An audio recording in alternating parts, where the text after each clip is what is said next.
NESO asked me to share some research out there on the retention of sports officials. Okay. So this will geared toward retention, right? It falls under the umbrella of retention, um, recruiting, and training. Those are the three big things that we usually see research under. And so this will be mostly about retention. So if you're looking at like training, like decision making and all that kind of stuff, that obviously will be done in a different umbrella. I did find some specific to rugby because I was like, man, let's see if there's any rugby studies out there. A lot of the rugby studies was on decision making, or it fell under the umbrella of all sports officials of recruiting and retention. But I did find some specific ones on rugby. So, all right, let's go ahead. And if you guys want to stop me anytime, you can. And then if you want to just jot some notes down, if you want to talk about it afterwards in the large group. So hopefully it'll be relevant to you. All right. So the supply and demand of looking at sports officials, right? So 56% of the youth ages 6 to 17 say they have participated on a sports team, which is like really cool. So that means like 1 in 2 kids participate in sports. I found some research, and I think it's from 2018, that said that rugby is one of the fastest growing sports in the United States. And so obviously, if that's the fastest growing sport, then we're going to be expecting at least 1 to 2 kids to be trying maybe rugby or another invasion sport. They believe that by 2030, that 63% of children will be in some type of a sports environment. So, with all these kids now going to be participating in sports, obviously sports officials is a need.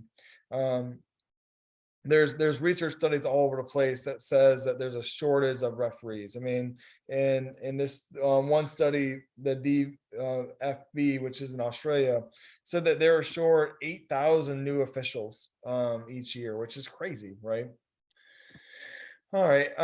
And so why is research important, especially on the retention of sports officials? Well, it always goes back to time and money, right?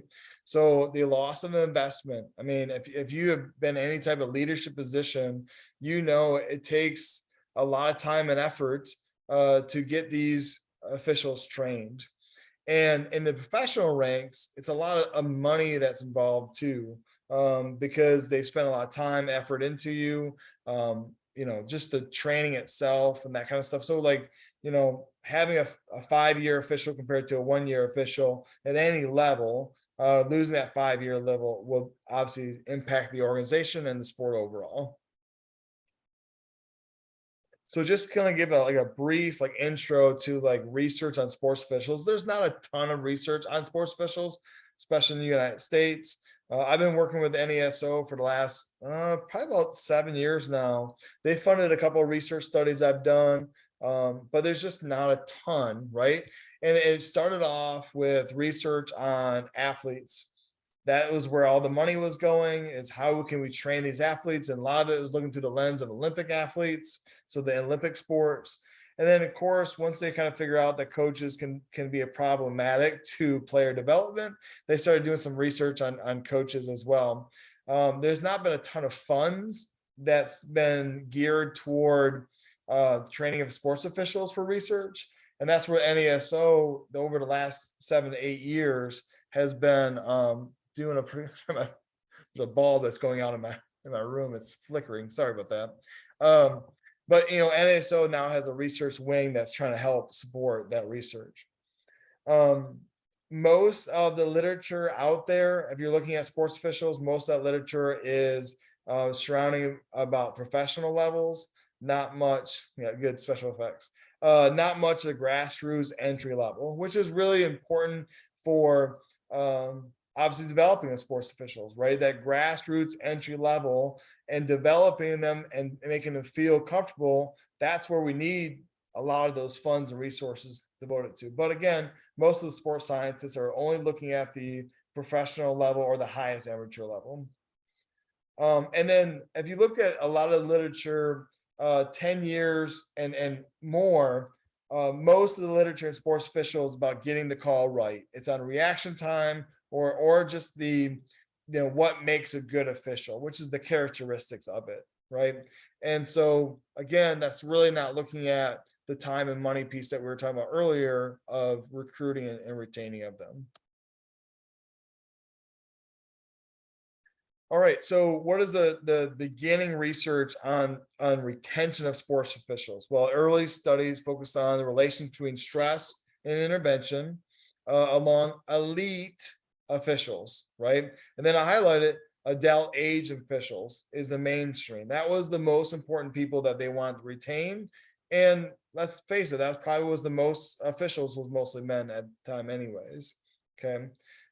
Most of the retention literature talked about the verbal and physical abuse, which if you turn on any TV or any type of referee magazine, you'll see is still going on. And then, the experienced officials, a lot of the career or family demands will take them away from the field.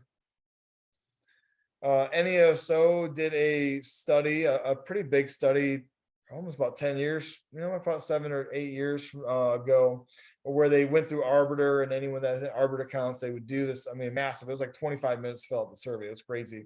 But they found the main reason for quitting officiating for the first 5 years was career and job concerns. Okay, so that is meaning something like, hey, sports officials, especially for high school officials and youth, was a side job. And so my main job took us away from that. Okay. And then in addition to that, it was the normal poor sportsmanship, time away from family and friends, the low game fees, and then relationship with the signers, which that's kind of, you'll see that later on in the literature where that is kind of a key finding. All right, so some more literature was on dropout reasons why our sports officials leaving was the lack of mentoringship and supervision, poor training, and then lack of recognition from their efforts. Okay. Those are all things that, we all can make sense, right? We know that some programs are really good with mentoring and some are really good with training and some are not. And so, I'm looking through tons of research studies. I mean, over 100 studies I'm reading, and it's not unique to any given sport. It's the same stuff. Did not matter if it's ice hockey, karate, or rugby, right? It's the same type of stuff of the previous 10 years. What makes a good official, what makes good decision making is about experience, positioning, that kind of stuff. All doesn't matter what sport you do. And so then I looked at just the last 5 years. And to be honest with you, I thought, well, I want to look at like, how does COVID kind of affect officials? I thought there'd be a lot of research studies on COVID and stuff, but it's still the retention still didn't have much to do with COVID. It still had some of the old stuff, but some of the new stuff. Okay. One of the big takeaways was the financial thing was not really that big a deal for retention of sports officials. So, but it was for recruiting. So to recruit sports officials, having higher game fees, they're like, oh, okay, I guess I will go find it because it's like $100 an hour or $40 an hour if you really think about the time. So that will recruit sports officials. But with game fees not going up and stuff, that's not really a burden to our sports officials who are already there. And so I thought that was really interesting, especially at the grassroots level, because, assigners are always in my world, assigners are always trying to get that game fees up. We're trying to support our officials, right? But really, that's not the reason why people are leaving. Okay. And some of the big global stuff I'll talk a little bit more about later on was organizational support and then gender equality. All right, so some recent studies looked at why people officiate, and it's very intrinsic, right? So you can think about yourself, right? Most of you, like Amanda told me, like, most rugby officials had to play the game, right? It's a very hard sport to pick up if you have never played rugby or at least some type of invasion game, right? And so this sense of enjoyment, excitement from the participation is still there, right? And that's why I think majority, and this is what literature would say, majority of officials are out there because they want to be around the game and they want to keep being by officiating. For males, their sense of excitement and enjoyment remains stable throughout. Okay, so it doesn't matter if it's their first year or their 10th year. But what was very interesting for this research study was the females, their intrinsic motivation declined over time. So that was a big difference between males and females. Is males, according to this research, they will love it no matter what, where there's some reason why females will lose that intrinsic motivation as the seasons go on. Okay. And one of the other big findings from this research study is the perceived organizational support. Okay. And so these organizations are not building up the self-efficacy and job satisfaction for these officials, and that's why they're leaving. Okay. So again, there's things that as organization and as sports officials, we have to say what can we control and what we can't control, right? A good sports official knows that, right? They know what they can control. They can prepare for a match, all that kind of stuff. But then there's going to be things that just happen during match that you can't control for.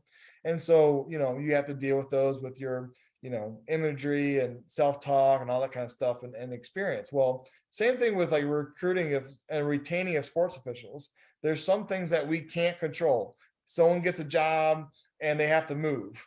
Okay. Or they get a job, now it's nights and weekends, and now you can't officiate. That's stuff that you can't control, right? Your main job might be your focus, right? But the things that we can control is that organizational support, and in that support, supporting our sports officials with self-efficacy skills and job satisfaction. That was a pretty interesting finding for me. Training is boring, right? So like, I don't know about you, but I've been a part of a lot of trainings, and I think I shared at the NESO when I went to this baseball organization, they literally like took turns reading the rule book, like word for word in front of everyone. And I asked the guy, I'm like, why in the world are you reading the rule book? We all can read. And he's like, well, it's Southern Mississippi. I don't know if we all can read. I'm like, well, still. And two, this is a guarantee. At least he can tell the coaches that we at least read the rule book this year. But I'm like, oh my gosh. So like that's where I did a research study using virtual reality. Get It Right software has a virtual reality for sports officials for football and volleyball. And from the results from that research study was that if people wanted to use the virtual reality, it was a great tool. But we had so many people that didn't want to use it for a lot of different reasons. Okay. But again, broadening the training topics, bringing people in, that kind of stuff. Obviously, man has been doing this a little bit in this group. That's going to be a lot more beneficial than just everyone sitting around the room telling war stories, right? Something that the future research was talking about is teaching the soft skills. And at the NSO Summit, Amanda, if you can think about it, there's a lot of talk about soft skills as a sports official and how we're not teaching it. It was just, to me, it was really fascinating because I read that in the literature, but then it was very, it's a hot topic at the NESO Summit in Colorado about teaching our sports officials soft skills. And that could be anywhere at the college level down to the grassroots level or professional levels. And then mental health. That was another thing that talked about is, to liven up the training is to teach them mental health skills. And that might be life skills of balancing, having two careers. One of them is your full-time job and two is your rugby career. Or it could be life skills of, balancing home life and officiating, or obviously the mental health skills of before the match, during the match, and after the match. All right, so 2021, there was a pretty traditional research study talking about the top reasons for dropping out for sports officials. This was as a whole, okay? And I think this was a football association in Australia, so it's soccer in the United States, okay? And so the fascinating thing, the top reason was problems with the representatives of the football organization. So again, this was not the fans and all that kind of stuff. It was the organization that was reason why people were leaving. Okay. The injustice of perceived subjective assessment of the referee performance. So I don't know about you guys, but there's been a time where I felt like some people got an advantage over some other people, and they had no clear assessment for doing that. One of the things I was working on was a systematic observation tool for professional baseball, and to make it, because we have for base umpires. So if you watch Major League Baseball, they have the quest zone, it's the strike ball ratio, correct, that kind of stuff. Well, they didn't have something for the base umpires. So that's what Major League Baseball asked me to start developing that for them, because subjective assessments are not fun for a lot of people. And then we had the professional private reasons, being insulted, that kind of stuff. Okay. But like, they asked the people why would they not leave? Okay. So the people like, hey, like, I'm staying in, blah, blah, blah. And professional private reasons, only 7% says because of the organization they're in, meaning that majority of the people are not staying because of the organization. They're staying for the intrinsic motivation, but they had to leave. This research study is saying it's because of the organizational support, which is kind of sad. Again, at the high school levels, another recent research study was looking at, the reason why they would leave is occupation commitment. Again, it's your full-time job. Involvement activities, is not happy with the good old boy network. Okay. We still have the good old boy network, and there's lots of sports officials leagues. Okay. And then of course the thrill no longer there, or organizational issues. Again, to me, this is a very alarming research, is that we're hurting ourselves as sports officials by not supporting each other. And like I said, the good old boy network only works if you're in that network, right? But sadly, what people don't realize is that if it might be in that smaller group, but once you get into a national level, there might be a new good old boy network and you're not in it. So you might as well get better. So this has been very clear in the new literature, is that the organization's the reason why. All right, so there's a research study on rugby officials in Australia, and it was talking about retention. Okay. And again, the results indicated that they enjoyed the other referees in their organization, and the fellowship and the family that they had with their friends. And much more than they did it because of that. The negative factors such as abuse and stress were not found to be reasons why they left. Okay, for rugby officials, the abuse of fans and players was not the reason why they left. Again, it's because of the organization and the sport that they have from their peers. All right, so another one, this one, so rugby officials, I can't remember where this research study was taking place, but they said that recruiting of younger officials was not the issue for this research study. It was retention of these officials that was the problem for them, which again, it goes back to, you see on the news all the time, we need sports officials, we need sports officials, we don't have enough high school sports officials, that kind of stuff. And so that's where all the attention's going, is the recruiting part of it. But with, at least in this study and some other studies, they're not that worried about recruiting as sports officials. It's about keeping them, right? And again, how do you keep them? Well, you teach them great mental health stuff. You teach them the proper mechanics, all that kind of stuff. All right, so some research studies found that 80% of new sports officials quit before their third year on their job. That's 80%. Okay. I know a lot of organizations, when they get a new official, they'll buy their equipment, they'll buy some uniforms for them and all kind of stuff, and they will spend quality time with them, right? That's what we want them to do, right? We don't want to just throw them to the wolves. Can I ask a question? Yeah, Katie, go ahead. Yeah, sorry, don't mean to like derail you. Just curious. I mean, obviously, I don't know how in depth you went into this literature review as you were trying to find rugby specific, but I'm just curious as to, what were predictive factors of that dropout within the third year, and did they investigate other factors as to like how many games did they officiate?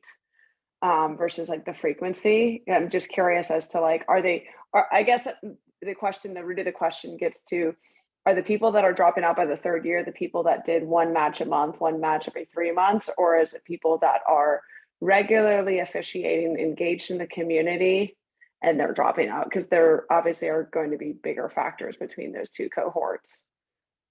Yeah, and the numbers were pretty high in this research study. And so I would assume that there's some people that were partially involved with maybe just doing one match a month, that kind of stuff. But I would assume with the 80% of them dropping out before their third year, there's probably some that did a little bit more than we thought they were going to do, or were more invested into it. And again, they were specifically looking at just the mental health concerns of it, this research study. And so they were looking more at the stress levels, and going into, I did a research study on socialization. So like there's there's a officiating culture that most people don't realize, right? And so like, the reason why a lot of you are in this is because of the culture, the family, the fellowship, the, us versus the world type of mentality. We are the only ones that get so excited when we nail a penalty kick or whatever, right? And so it can be really hard to get into that sports culture. So there was a research study that I proposed where I was going to follow around a first year basketball official. And so got everyone involved. He shows up to the first meeting. Of course, he doesn't know anyone, sits in the back. The guy asks all new people stand up and introduce themselves. Some guys made a joke like, hey, like, fresh meat and wait till you get over to Bassfield and blah, blah. And then like no one talked to him the rest of the meeting. And then the second meeting he showed up and he had a scrappy beard like most college students had. And they said, hey, like our organization, you have to be clean shaving. So like you make sure you shave that, whatever. And he's like, really? Like for high school basketball? He's like, oh yeah. He never came back. Like, that's, there's just so many factors in about like going into sports culture, that sports culture is so great, if you're in it, but until you get into that culture, it can be very difficult. No, thank you. Appreciate your insight. Yeah. And let's keep, I'm like I said, if something comes up, please ask questions. Let's keep going. So there's some research studies specifically with women mental health. Okay. And so this was looking at the women leaders in male dominated sport cultures may experience some minority stress, right? So discrimination, some different treatments, internalized negative stereotypes associated with their marginalized identities. These are the females identifying some of the feelings that they felt like in these male dominated sport cultures. Okay. Some gender differences, prevalence of stress and mental health, women being more at risk, women within sports officials with multiple marginal identities. So if they have a different gender, different race, different sexual orientation than some of the other ones in that culture, it seems to be a lot more stress than the white males, right? And so the toll, and so this research study was talking about some of the females saying the reason why they left was the toll of being the othered one, right? The female, the gay or lesbian, the different colored race, the being othered one was too much. And I talked to some sports officials, they're like, man, like I'm tired of being the token black girl on the court for volleyball, right? So we're going to the MEAC. It's the HBU conference. They have to make sure they have one black official on the lines. Like, like stop being the other person, right? And of course, the other guys are snickering about, oh, who's our black person on the one anymore, right? And so that's what this research study was talking about. It goes back to, again, some of the youth of sports. So the youth sports is worse than the professional sports. People don't always believe me that, doing those youth level games are so much worse than doing college matches for me, because those fans are usually on top of you, where like big college stadiums are usually a little bit bigger. And they're just, they're yelling because they think that their kid's gonna be the next best player, that kind of stuff. But the youth sports, most research studies are finding that youth sports are getting a lot more abuse than the professional sports. And that could be because some of the professional officials are better than the youth officials. There's just a lot of different reasons. All right, so some more studies looking at gender found, several studies found lack of mutual respect between the males and females, in differences in policies, lack of role modeling or mentoring. Like that was a pretty cool one. I know in volleyball, we try really hard to have females being in leadership positions. I know like the national championship game, you'll always see a male and a female. Well, I guess in the last 7 years, they've always had like the two semifinals. The R1s are both females, and the R2s are both males. And then they choose one of the best R2 to go into the finals, the best R1. Well, so happily you have to choose a male and a female, right? Which was different in the past with our previous coordinator. It seemed like it was always males that were on there. So that's really interesting. I think there's a couple of times where a regional site had all female referees, which would never have been the case before. But talking about lack of role modeling is when I still go back to I have 4 kids, 2 boys, 2 girls, and my kid number 3 was my artsy girl, and she didn't pay attention to sports or whatever. And we were at a conference, and they were watching a football game on TV. And my daughter turns, she's like, "Hey dad, I'm gonna be a football referee one day." And I'm like, "What?" Like, one, you don't watch football, and 2, like you don't really watch sports. And I'm like, "Why do you want to be that?" Because, well, like she does it. And it was the first white hat for a female in college football. And we just happened to have it on TV. And then I read an article in Referee Magazine about the game, and she was the first white hat on a national televised game and stuff. But the fact that she saw that girl refereeing, that was the first time my daughter ever mentioned ever being a referee, right? And so that's so cool. That talks about that role modeling. Gender abuse in the organization, and even by fans, might be a little more toward the females over the males in these research studies.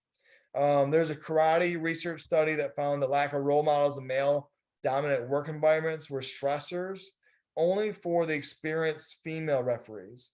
So the males had no problem with the males being the role models, but in this research study, the females obviously have felt more stress that they didn't have a female leader.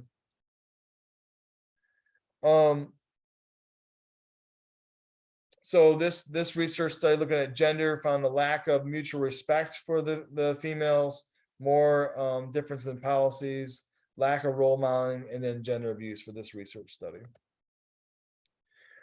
All right, so looking at the gender still, female referees were asked about experiences that led them to quit soccer. Okay, so why would they quit? One of the reasons, work family conflict. Okay, in some homes, they feel like the women would have to sacrifice more than males for their home life. And what are you going to sacrifice? You're going to sacrifice the sports official job. Lack of administrative support were notable. Work family conflict is a characteristic of most referees' lives, right? It doesn't matter if you're male, female, it seems like work family conflict is always something that we have to battle with as referees. Okay, but if the organization is not going to support the females as much as they support the males, that's a huge problem for our sports officials. All right, so another research study, 260 soccer referees indicate that the referee organization was the reason why they left sports officialing. So, this research study was talking about, how can we prevent the leaving? And so these individuals said family, a sense of belonging for all officials, opportunities for advance, and then officials felt dedicated and commitment to their profession, right? That's the kind of culture we want to bring to our sports officials.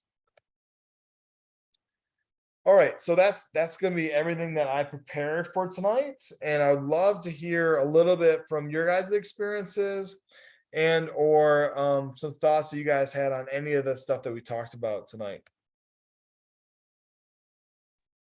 I'm gonna stop sharing. I had a question for you. Yes. I was talking to a friend of mine recently, a guy friend, about, it may have been about the female football referee. And I think it's amazing. I think if you work hard enough, depending on the environment, hard work pays off.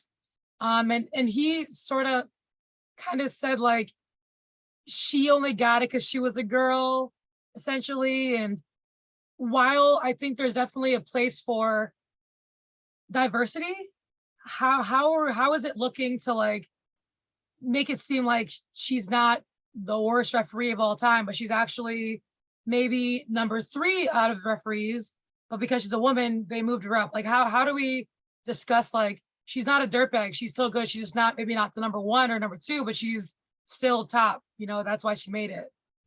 Yeah, Sarah was the first NFL female referee, and she was from Biloxi, Mississippi, and I was living in Hattiesburg, Mississippi at the time that she got her NFL gig. I was able to meet with her during one of my research studies, and she was great. And of course, I knew some of the sports officials that were in her high school association in college, and there were some bitter people. They're like, man, she's not as good as the other people, right?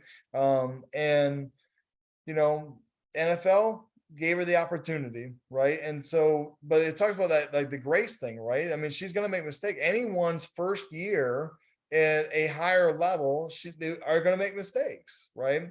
But the NFL was ready to do this step, and it's been great. Like no one talks about it anymore, right? It's not like, oh, that's the girl referee, she's not very good. They're like, oh, that's Sarah, she's really good. You know what I mean? Like, and so it's just about that grace. And so that goes for everything, right? Either you as a sports official are going to give that person grace and when they make mistakes, or you're not. And what we're seeing is that there's that bitterness of I'm a male and that female is taking my spot, or I'm white, that African American's taking my spot, right? And so it is what it is, but at the end of the day, you still gotta get better. And that person has to hold that standard. It doesn't matter if they are male or female, they will not be in that position if they're not very good. So yeah, you definitely see that, you hear that. I'm sure you all see that kind of stuff in your own officiating world, and it could be males, right? It could be the traditional good old boy network of this guy knows the assigner, and they just got into a conference that I didn't think they were supposed to get in the conference yet. But again, that person's only going to be up there for so long because somebody's boss is going to get fired if that person doesn't get better. Does that help a little bit or no? It does. Thanks. Yeah. What else? Was there anything else that you guys saw or heard, or do you think that's relevant in rugby? Have you seen it? I would say sometimes travel is a big part of refereeing. The length in which you travel just to a game. I know for me, like in my region, I could travel up to 3 hours one way for a game. I know for Elvie that she's traveled like upwards of 6, like almost like one way, and like that is something that I think going into it, like I would think like I'm in Philadelphia. I think like, oh, I'm just gonna be in Philadelphia, but that wasn't the case. Like I'm going up to Scranton, I'm going like down to Baltimore, I'm going out to Harrisburg, and like stuff like that. In the beginning, like when you are at like a lower level of a referee, it's like people think that you're crazy. Like my family, like things like they were like, why are you doing that? There's like, and then there's pressure there from them, but it's something that isn't really discussed, the amount of travel and time that also goes into it. And like that even goes into like mental health. So it's like you need preparation for the travel to get there safely. And then you need to be mentally prepared to drive home. And sometimes, depending on where you live, I think travel and just people driving in general is just such a stressful thing. And some people don't like to drive. I don't know. Like that, is that something that you even think about or ask questions? Because it is like you need to get there. No one gets dropped off. Yeah, it's that it's that sport culture that I was kind of talking about, right? I mean, like my parents think it's crazy. Like Friday, I have to go to Queen's University up in Charlotte, which is about 3.5 hours. I'll drive there for 3.5 hours. And Queens is not very good, so it'll probably be an hour match. And then I will either get a hotel room and drive back because then I'm at the College of Charleston on Saturday and Sunday, right? It just seems so weird, like on a Tuesday night, go down to North Florida and do a volleyball match. And that, but like other sports officials, they get it, right? They get that either you're doing those matches because you have to work yourself up into the level you want to be, or you're doing that match because it's a really good match. But sometimes like even the money doesn't make sense. Like, I mean, you might drive all that way where like a high school match, you probably could have made almost the same amount from a junior college match and stayed and been home. But it's that thing of that drive of saying, hey, like I want to keep moving up in the organization, or I want to get that match, right? I want to keep building up, do my sign or a favor, that kind of stuff. But again, that's the stuff like, Elizabeth, what you're saying about is like, your family doesn't realize that, your boss is not going to recognize like that's a cool thing or not. And that's where that support is. I know for me, like most nights when I'm driving home, I'm talking to other sports officials, right? We're talking about our match, but then we're also talking about our home life, right? I'm like, oh my gosh, like, they'll remind me, hey Rob, like, don't forget about doing the dishes. Like, because I'll be like, man, I just did like 3 or 4 matches, right? Well, my wife is home with the 4 kids. Like, I mean, yeah, it's nice that I make that money, but of course I have a lot of fun doing it. But like, it's funny because like, some of the guys I'm with, they're like, Rob, don't forget to do dishes as well, So yeah, it's a grind, and there's some parts of your season that the grind is even more difficult. But I think what the literature was saying is that like, hey, like once you're in and that intrinsic motivation is there, then that's what it keeps. But then of course, like if it's something that you don't like or something that is not most beneficial to you, then you just have to identify that and block those. But again, more than likely, you're not going to go up as high as you'd like to if you do block assignments. But it's that give and take. Definitely. I found the piece about us doing more harm to ourselves than we anticipate being nice to hear. So specifically, I've been in referee societies where I've been lifted up, promoted, encouraged along with other people. Yeah. I've also been part of referee societies where I feel like a piece of shit. Yeah. And the other women in the group did, and it's just this old French man club being like, oh, you don't know the top 14. How dare you ref rugby, and it's frustrating because you're like, I want to be part of your old man white club. Why aren't you letting me? So it's frustrating. And one thing we can do, is try to be part of that organizational group. So like I, for example, have an organizational role, which is a lot of effort, but it helps me try to create that positive atmosphere. And I'm sure everyone on this call is doing likewise in some capacity if they're able to. So, but yeah, that really spoke to me.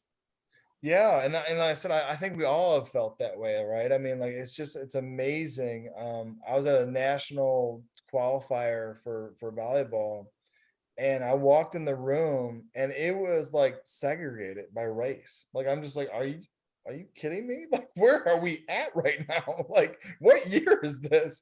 But it was so segregated. I'm like, oh my gosh. And then so I talked to one of my friends who's Black, and I said, man, like, do you notice this? He's like, really, Rob? Do I notice this? We're in the back corner. I'm like, oh my gosh. Like, and he was saying, he's like, Rob, like we have a group called the Fellas.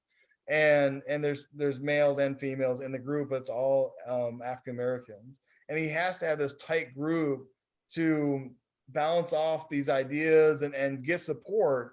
But when they go, like he doesn't try to segregate, like he'll go sit with other people, but he has to have that support group, because if not, he's like, Rob, like some of these officials that come in, they see that they don't know where to sit, they sit down by themselves. And like I said, sports fishing is way too hard to do it alone. And so it's amazing. And then, well, we were talking and what's really cool, like I said, Morgan's one of my really good friends. And he says, Rob, like one of these days, these old white dudes are going to retire. And so who's going to take this next lead? He's like, I'm hoping it's the generation that cares about everyone, and he goes, that's what he's been supporting. And he's been trying to get more people of color in volleyball, but also he wants it to be, more integrated. And he's like, one of these days, these people are going to leave. And, in volleyball world, like I said, I'm not, I went to the volleyball world after 14 or 15 years of college baseball. And they told me, like, I was like shocked in volleyball. Like, there's different levels, doesn't care like who you are, you got to be able to do these different things, or else you're not getting that next patch, that kind of stuff. And really, there's a lot of female signers, there's a lot of male signers, there's African American signers, there's Mexican signers. Like, it's so cool compared to like baseball, where it was like white dudes, white old dudes, ex-major league guys. This is what we got. And they're like, Rob, that wasn't always like that way. It's just these females did not put up with it. And they just said, no, we're going to keep going. And, Amanda, I know you were at the NASO summit, and, Joan Powell got the gold whistle award and all kind of stuff. And she's been huge in that. Like, and then, I mean, that's what, what we can do is in our smaller organizations, build that culture where it doesn't matter what your skin color is or your gender, and then make sure you're supporting that at the national level as well. But yeah, I mean, that's something obviously we see all the time in sports. It's really interesting that the referee societies are such a major problem or a major reason that we leave, because all we focus on at the RLC and all you ever hear in those administrative circles is, oh, referee abuse is a problem, referee abuse is a problem, referee abuse is a problem. And really what we need to be focusing on is, how do we fix the organizational structure so people feel welcome, I guess. Yeah, I mean, that was the biggest takeaway for me for the literature. I know, like, when I took over like a high school association, there was a signer and assistant signer. Both were males, both were there for a long time. Of course, they had like the voting like each year, but like no one was going to vote them out, because if they don't vote them out, then now they're going to be, chastised and stuff like that. And we built like a leadership team. We had representation from all different, backgrounds, all different skill levels, because again, you don't need to have the best skilled people in those leadership positions, because what if they're bad leaders? Right? What if they're bad pedagogy skills to teach the rules and stuff like that? Like, you can use people that are not the greatest sports officials, but are really good leaders, or, someone that's a teacher, that kind of stuff. And yeah, it's just fascinating to me to see that the number one reason in many of these research studies in the last 5 years has nothing to do with abuse, nothing to do with the on-job job you have. It's the support from the organizations. So obviously, like I said, this group is great. You guys meet once a month, what I understand. You guys are encouraging each other, supporting each other, working through some issues. But when you go back, when you guys go see the other organizations that you're part of, do you see some of this stuff? Do you see the boring trainings, the maybe good old boy network, or the demographics kind of stuff? Quick question about some of the support stuff.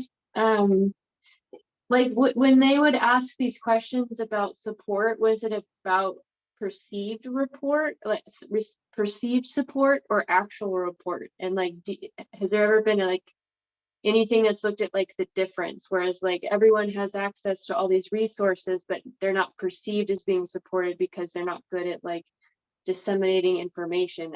Like, is there a disconnect between the perception and what's actually available? Most of these studies are perception. They're mostly survey based or small focus group type of research studies. I know, like, when I did the research study with the virtual reality, I gave them the free virtual reality, which was about $500 per sports official, and I gave it to them for free. Right. And we had the owner of the Get It Right software come over and teach them one lesson how to do it, and gave them free IT support at any time they wanted. and majority of students didn't, majority of the participants never used it once. And it's because they're like, well, I don't really want to do it, or, I just don't have the time to kind of deal with it and all kind of stuff. And so they perceived that by giving the virtual reality software to us, it didn't really mean anything to them. We're like, someone who bought into it was like, oh my gosh, like you just got this, up to $1,000 free type of thing because of all the support you're going to have and all these video games and virtual reality, and you don't think we're supporting you in the training method, so yeah, that was a great point, is that they were perception studies and weren't actual, observational based type of research studies. Thanks. Yeah. Lindsay, you're kind of nodding your head. What are some things that you're seeing by the organizational supports? Which part? At that part that you were just talking about, like the software, I was just thinking like, we have our video review software called Advantage that has been available to like all referees in USA Rugby for some time now, I think.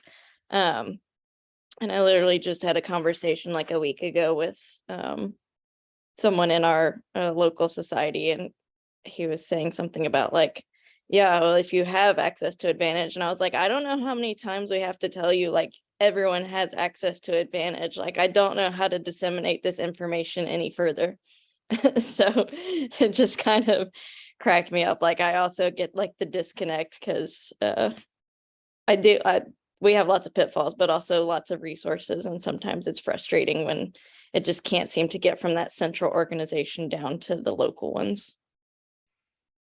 Yeah, it's that intrinsic motivation to get better as well. I mean, we have so many, like every SEC match that I do, I get the video of it, and I can either watch it or I don't have to watch it. And of course I do watch it many times, and I call my mentor and all that kind of stuff. But then, we give a lot of mentors to our new officials, or we give a lot of video resources that, I can actually, as a leader in one of my volleyball boards, I can go look at how many hours they use the video.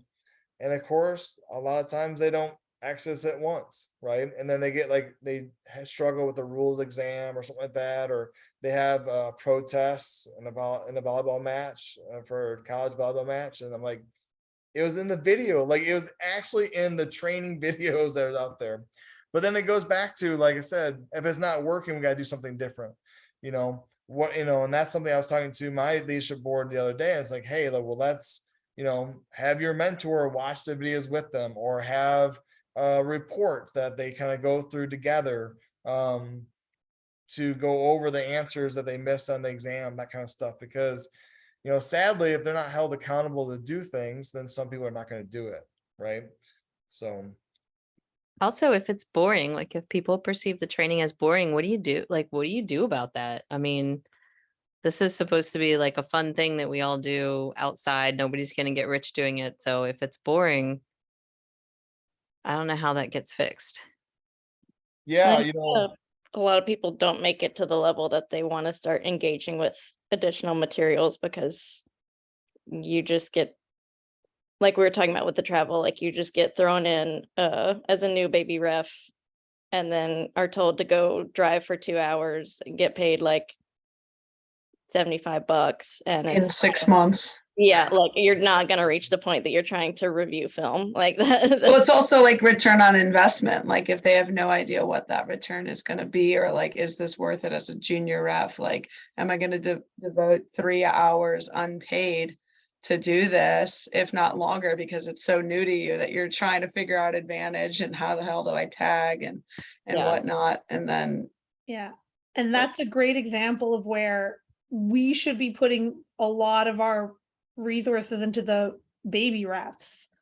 Like, think about all the people who start, who they'll hear one comment, one piece of referee abuse, and they will crumble. Yeah. And if they had a support network from within the referees, I'm sure that it would help. Like, I remember the first club game I did, it was pouring rain. It was the Ottawa Indians, who have now changed their name because I was inappropriate. And I just cried in my car after, and I have absolutely no idea why I kept reffing. Yeah. Like absolutely no idea why I kept ref. Actually, well, the society there was helpful, but like if I had been part of another referee society, I would have probably quit by then. So if we put more coaches, perhaps, like there's an idea at the beginning, instead of only at later stages, right? Like I feel like I get coaches all the time, not complaining, but the baby refs need it way more than I do. Yeah, and I know it's interesting. I know like our organization will send out a videotape, one or two little clips a week, just to give everyone like a highlight of what could happen or how this happened or whatever. And it's just like one or two clips. It takes like 2 minutes, and I think the majority of people do it because it's just a quick email. Well, like the state of Hawaii for the high school football organization, when I was talking to the person in charge of it, they send 3 amazing calls and 3 horrible calls a week to every high school football official from the week before. So like it's crazy. Like they don't want to be in the shame 3 and they would love to be in the top 3, but and so that culture, like it's okay to get it wrong because every single week there's going to be bad calls, but like let's all learn from it so we don't make that same mistake ever again. Right. But it's just crazy. And I was asking him, like, how in the world do you not lose everyone? Because no one wants to be in the shame videos. And it's always framed as like, hey, this could happen to me. And they'll put like the senior official that had the hiccup at that moment, or just a bad angle, and he called it wrong. And so when they see the leaders making mistakes, then it's okay if the new person makes mistakes. And trust me, he's like, Rob, like I don't put like the brand new official who botches a horrible call. That's not the one I'm using. He's like, I wish that was the like one of the only 3 I could choose from the whole week. But it's high school football. There is bad calls every single game. So I choose those wisely. But it's that great culture though. That culture in the high school league for football in Hawaii has really built that culture of we're going to look at these videos, we're going to learn from them, we're going to move on. He's like, we look at 100 videos a year, and he goes, I think it's about 95% participation because the views on them, on these YouTube little huddle clips, whatever, is through the roof. He goes, if I had 500 officials, there's like 3,000 views of them, so they're watching it multiple times. And so it's that finding out what's best for your organization. And I know for like mentor mentees, like our mentors, we pay them not a lot, like maybe $50 a season to be a mentor, pretty much enough to buy them lunch or whatever. But we asked them to reach out to them, even just a small text saying how's things are going, or hey, I heard that you're at Newberry College today, like how'd it go, that kind of stuff. And that kind of opens up those communications, because like you said, Camille, like if you weren't in that organization, you probably would have left, but you felt like support at least by at least somebody in that group. I know we're pushing up on time. Was there anything else that you guys found was interesting or relevant to your organization or your sport? I think I can kind of understand like organizational support being a bigger factor than ref abuse, just because in my experience with ref abuse, like it's really upset me at the time and hurt, and maybe hurt for like a week or so, and I might have cried. But what like is like the nail in the coffin, like I can get over that. I know some people are dickheads, that's fine.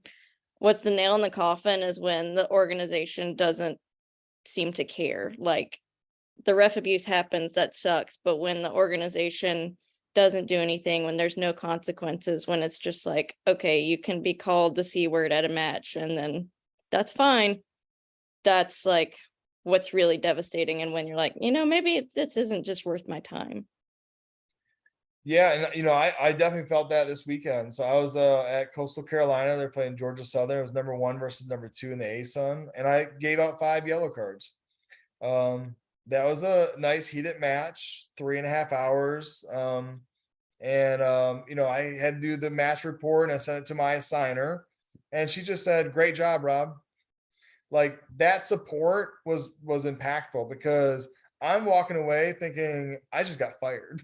Right? I mean, like, yes, it's a big match, number one versus number two. You know they're gonna call the assigner afterwards, especially when you give out 5 cards. They're all warranted, but like still, I mean, that's Division One volleyball. And my assigner said, great job, Rob.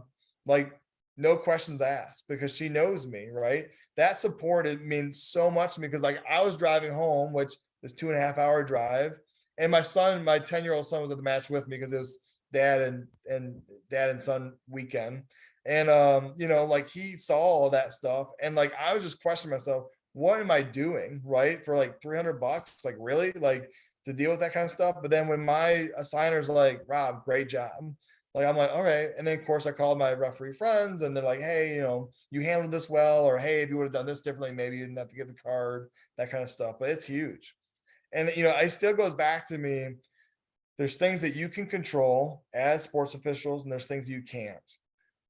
Abuse from fans, and sometimes even from coaches, you really can't control. They might have a bad day, their job might be on the line. They have many different reasons to be angry. Maybe it has nothing to do with you as your call. But like the things that we can control is what we do with our peers, and what we do as organizational leaders or as followers in the organization. And that's what was really cool for me when I was reading this retention research, because I really didn't think about that as much. I thought, what, abuse and money. That's why we lost. And then occupation, like changing, or work life conflict. Like I those all make sense to me. But because of other sports officials, why people are leaving didn't make sense for me. So, and again, I'm a white dude, right? So that kind of helps me in my favor in the good old boy network at times, right? So, you know, when I had people come up to me that had a different sexual orientation, or that is not white, or is female, at the NASO summit, they were just praising me, because, and it's not me, it's the literature, right? It's not, I didn't do the research. And they're like, is starting to show what some people have to go through. And so I thought that was really cool. The one piece that was really interesting is that women's intrinsic motivation goes down, whereas men stay steady across a career. That's something for us to think about. Why do we decline? And maybe it is the minority stress thing that I makes think us. that was the essence of what the research study was, the minority stress being the other in the room.